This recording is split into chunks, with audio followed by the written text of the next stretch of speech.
Good morning. It's middle of November. My name's Piers Babnell. I work for LIC as a consultant in southern England. I just want to go through, I think now's the time, we're coming towards the end of the grazing season. Some are finished, some are still just on the last parts of the last round. So I think it's now time for a bit of plan, do and review. How's the season gone? I mean, the season is virtually over for the spring calvers, but halfway through for autumn calvers. But at any time of the year, I think this plan, do, review is a good idea. So, what's the plan? How are you going to do it? And then review it. And that just keeps on going. And I think along with that, what we should be doing, we should be asking ourselves the whats, the whys, the hows and whens. So whatever we're talking about, we should be saying what happened, how did it happen, why did it happen, when did it happen, can we do any better? So it's not just looking at what went wrong, this is looking at what went well, so actually we can develop that. It's an ongoing process that should never really stop. It's a good business principle. So I think that just as my example, I'm going to start with looking at business, people, animals, grass and forage and soils. So in the terms of the business, in your review, did your budgets hit actuals, or actuals hit budgets rather? Is your business giving you what you want in terms of financial, way of life, those sorts of things? Is your net worth improving? What I'd suggest is actually get someone in to help you, be it the accountant, etc., etc. What do you want out of the business? Because fundamentally it's there for you to create to you, give to you what you want out of it. Next bit, people. Are you satisfied with your team? And I could ask, are they satisfied with you? And are they satisfied with their jobs?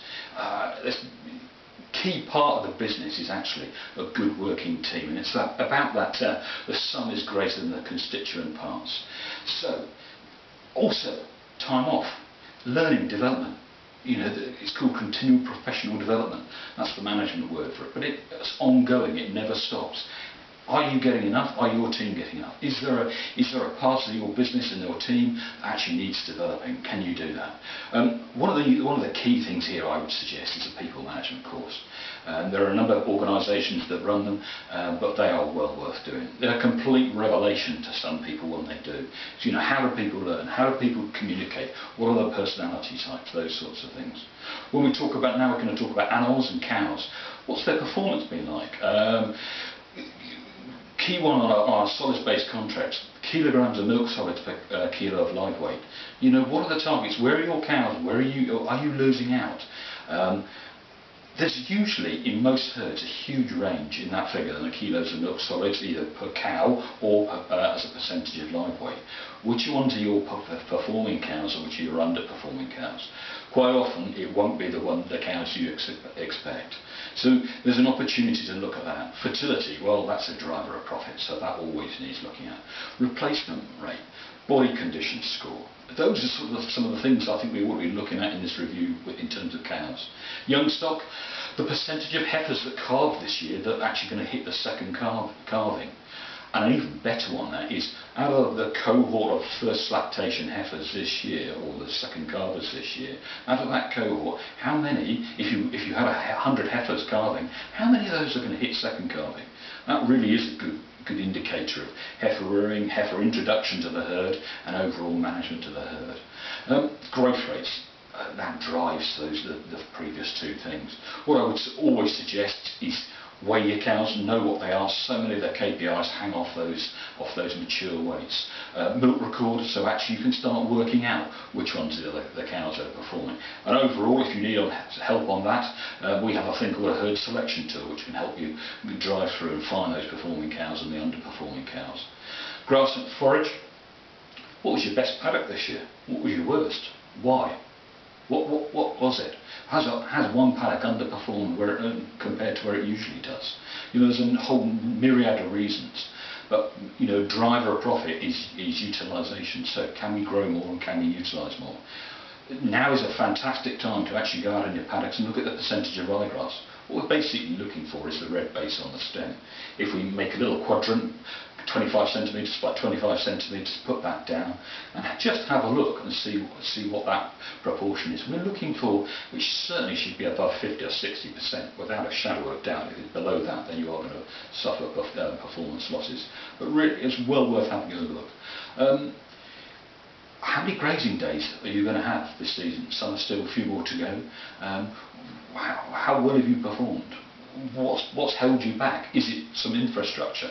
Can you get to those far off paddocks? Are they limited because the infrastructure is not so good, or is the water limiting you? So the key driver of profit in a grass-based system is utilisation. So we really need to look at this. But the other side, certainly for autumn carvers, looking at the quality of your first, second cut, and maybe third cuts.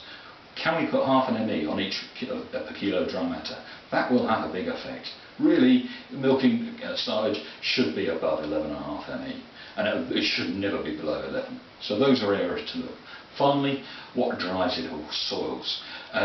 Great time to do some soil testing in the autumn. We should be doing 25 to 35% a year. So basically every field paddock should be tested every 3 to 4 years. Huge things. Looking at pH, there's a huge suboptimal pH has a huge reduction on grass output. I think from a BGS, a British Society of Animal Science paper a number of years ago, it was looking suboptimal pHs -5 to -20%.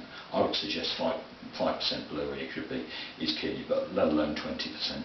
P and K, compaction. We've had a lot of rain recently. Now's the time to go out.